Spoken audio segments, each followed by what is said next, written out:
I started riding motorcycles on May 23rd, 2015. And shortly after, I started posting some videos here on YouTube to show my progress. Here's some adorable photos of me as a baby squid when I started riding. I have learned a lot about motorcycles in that time, more than I ever thought possible. Now, those of you who can do math will say, that was 9 years ago. You are a liar. Well, let's be honest, 10 sounds better than 9, and I think given my experience, I'm gonna tack on an extra year and just round up. I hope you forgive me. Funny enough, some newer fans of the channel I've seen commenting saying that I'm a noob and I don't know what I'm talking about because I just started riding. The channel name is Yami Noob because my first bike was a Yamaha Yami, and I was a noob when I started 9 years ago, not a noob anymore. But since then, that time, I have ridden 180 different motorcycles. I've purchased and owned 62 bikes. I've given away 51 of them.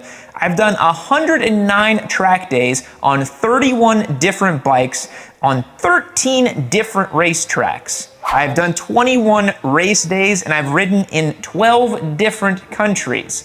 We've also posted over 1,900 videos to this channel with over 380 million views across all uploads. Now that's a crazy statistic. I've also bought 4 Daytonas.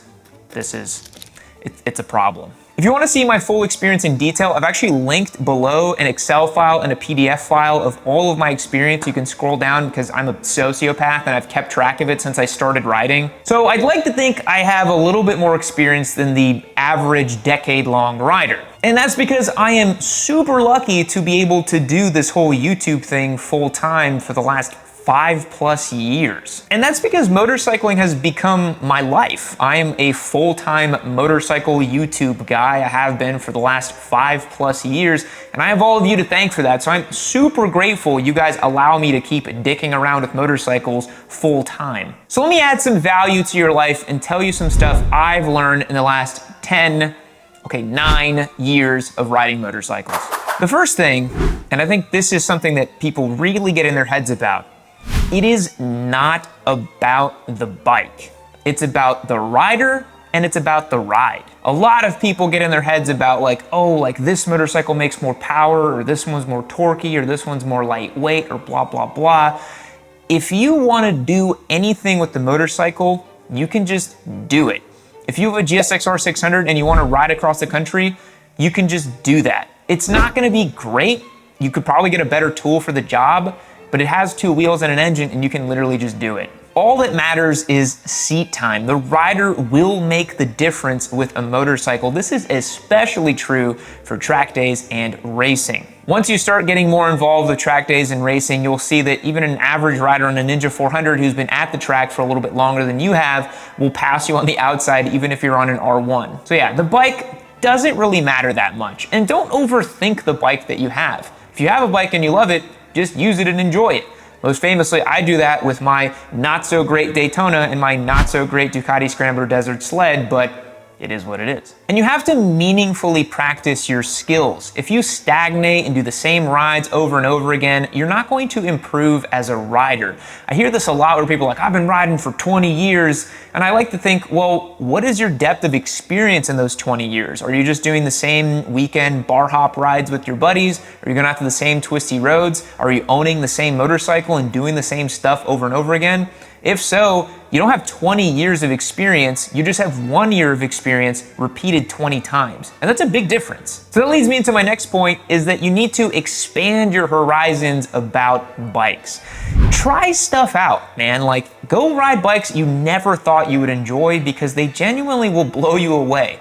The most famous example for me was the Honda Goldwing. I was not interested at all in touring. I did not care about these 900-pound motorcycles. It didn't matter to me at all. That's just not the type of thing I was interested in. But I rode a Honda Goldwing and made a whole review on this channel with Spite back, I think, 2 or 3 years ago.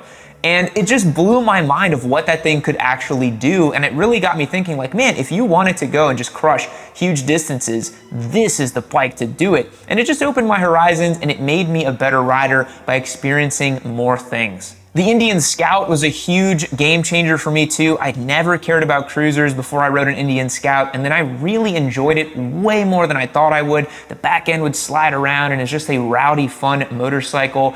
Off-road riding was a complete revelation to me as well. When I got into motorcycles, all I cared about was stuff like this, go fast, you know, yeet yourself into the sun type of stuff. But then when I started riding off-road and gravel riding and doing some enduro stuff, and I bought a couple dirt bikes, it really expanded my vocabulary with motorcycling and my ability to think critically about bikes too, and it was super fun. So go out and demo a trail bike, you know, stuff like that's really not that expensive. You can go and do a weekend ride, rent a bike, you know, just go out there and experience that stuff. I'm not gonna sit here and recommend everybody go and buy 3 or 4 different dirt bikes because that's not realistic, but find the way to go and experience those things. Okay, this next one I really learned pretty early on, but it's just stuck with me for so many years. Bigger is not always better. Just because a motorcycle has more power does not mean you're going to enjoy riding it more.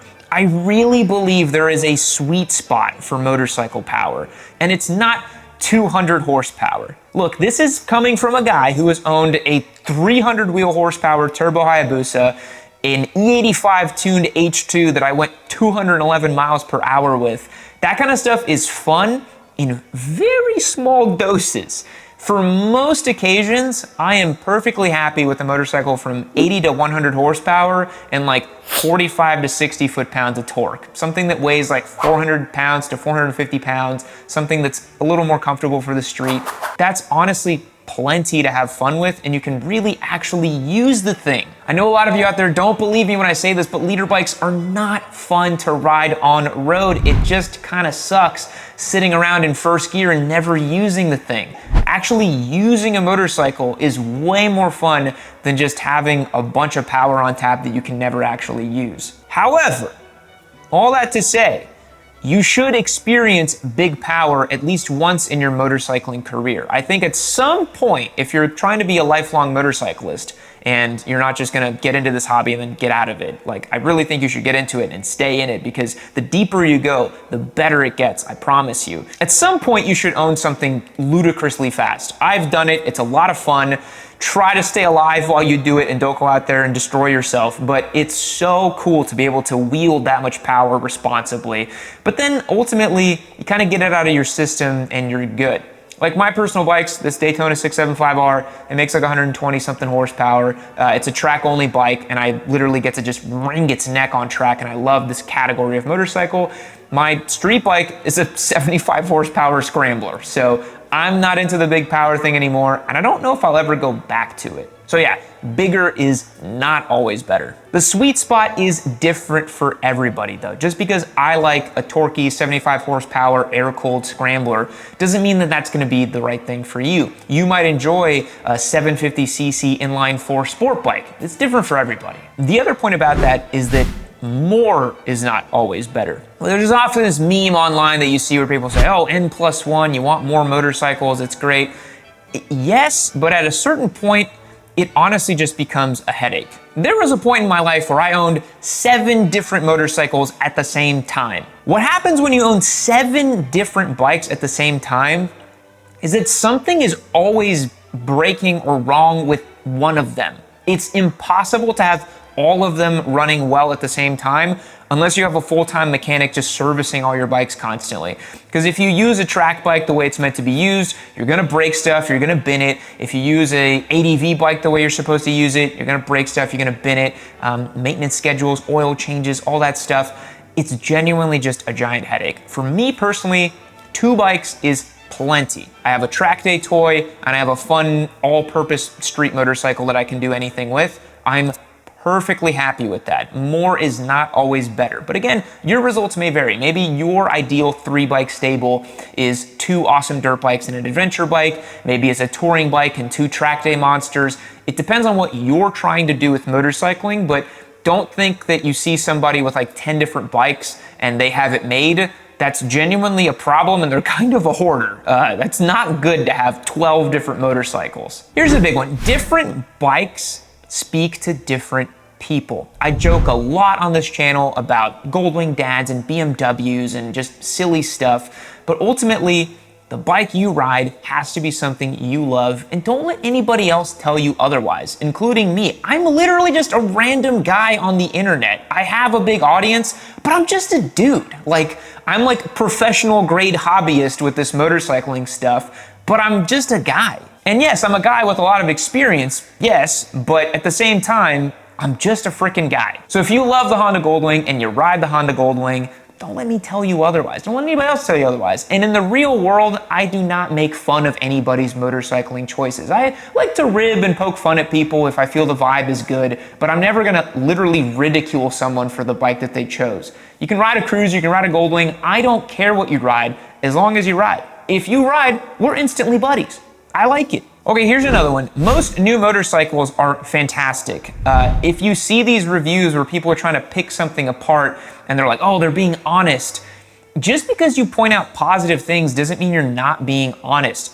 Again, most new motorcycles are genuinely fantastic and work perfectly well.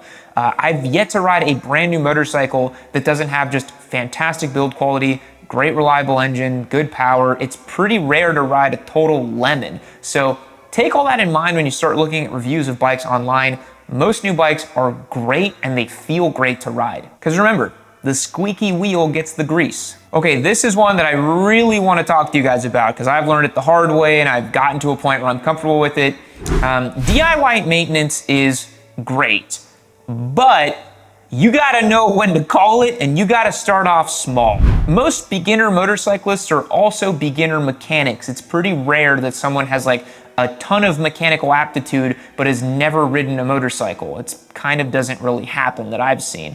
So start off small. Don't endeavor to do an entire engine swap or a turbo install if you've never changed the oil on a motorcycle before. You're more likely to fail if you jump off the deep end with mechanical work. You gotta start simple, take your time, get the right tools, plan your project, execute slowly, don't rush through it, and you're more likely going to be successful. When I started motorcycling, I had never done more than change the oil on a car, so I had to learn a lot as I grew with it. And now I got to the point where I very comfortably, checked the valve clearances on this machine, swapped out the thermostat on the back, done a bunch of higher level mechanical work, but I'm still to the point where I will send it to a mechanic if I don't feel comfortable doing the work. If you're doing, for example, like a desmodromic valve check on a Ducati, and you realize that if you don't do it correctly, you're gonna have critical engine failure, don't risk it, Getting a service manual, having a well-defined plan will reduce those crazy consequences. All right, this one, it's very serious and it's personal to me because I didn't take it seriously when I started riding.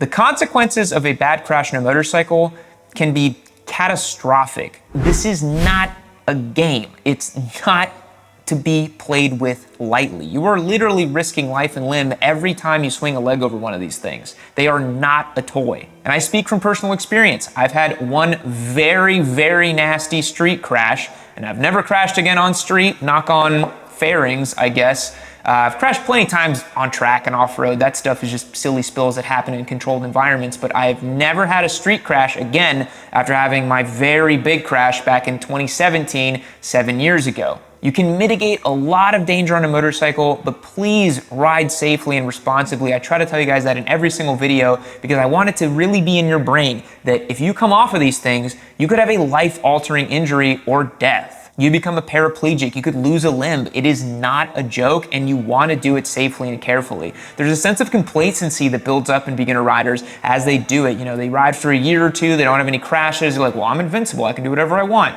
Especially young males, ages 19 to 23, you can really get in your own head about stuff and just ride really, really silly. There's huge consequences to bad crashes. Please be careful. The other one is keep it simple. You're gonna see the same feedback over and over again on forums and videos. If you keep seeing the same thing, don't try to reinvent the wheel. Don't think that you're super special. If people are giving you the same thing, it's because we've all come to the same conclusion because we do the same thing, right? People are riding motorcycles and they're experiencing motorcycling. You're going to get a general consensus out of most people. So try to follow best common practices. Wearing gear. You should do it. I don't understand why people don't wear gear. Wearing gear is cool. I've seen some videos where people say things like, oh, everybody knows like not wearing gear is cool. That's absolutely ridiculous. You should be as safe as possible on your motorcycle, and wearing proper gear is a fantastic way to mitigate against the risk of injury on a bike. I've seen really small crashes where if someone was wearing gear, they wouldn't have gotten so seriously injured. The mechanism of injury going down at 25 miles per hour, depending on what you hit or how you hit it, it can be catastrophic. You could lose a foot, you could lose a leg. It depends on what you hit and how you hit it, especially a helmet. I cannot understand why someone would ride without a helmet. It's your personal choice, whatever. We can get into the specifics of the economics around that because you're actually draining on society's healthcare resources and your family and funeral costs and those sort of things if you go out there and kill yourself on a motorcycle. But I think wearing a helmet is a no-brainer, no pun intended, and you should just wear gear. Wearing gear is cool. You should do it. I don't understand why people don't. Wear as much as you feel comfortable with, but do something to protect yourself. These things are dangerous. Wear your gear. Okay, riding fast on the street, something I used to do. I used to be really big into being the street Rossi kind of guy.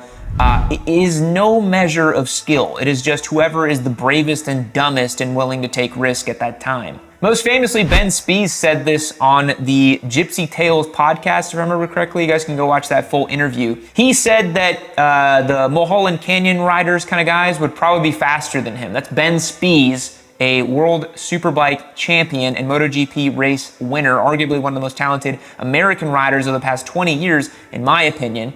He said that those Canyon guys would leave him in the dust just because they are willing to take that risk. They're not fast, because if you go to the track, you'll realize there's always somebody faster than you. You have to leave your ego at the door. Whatever you think about your riding, you are nothing compared to the real fast guys. I learned that the hard way when I started club racing about 4 years ago. There is always somebody faster.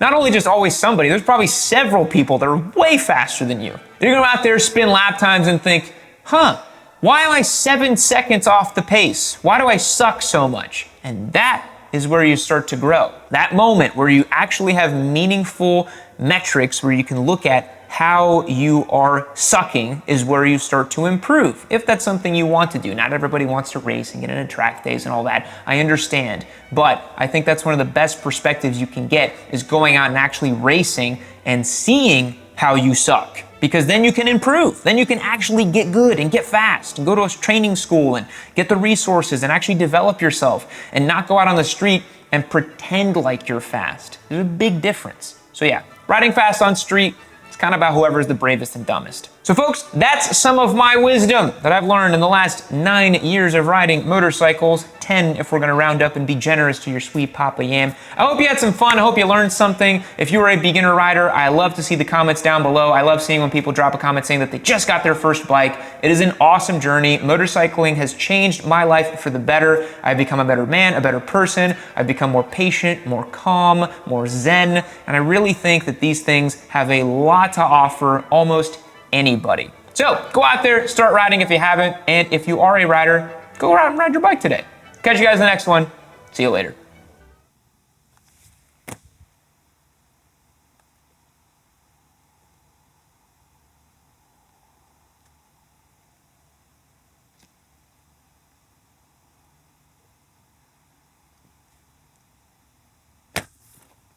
Keep watching, Gammy Noob!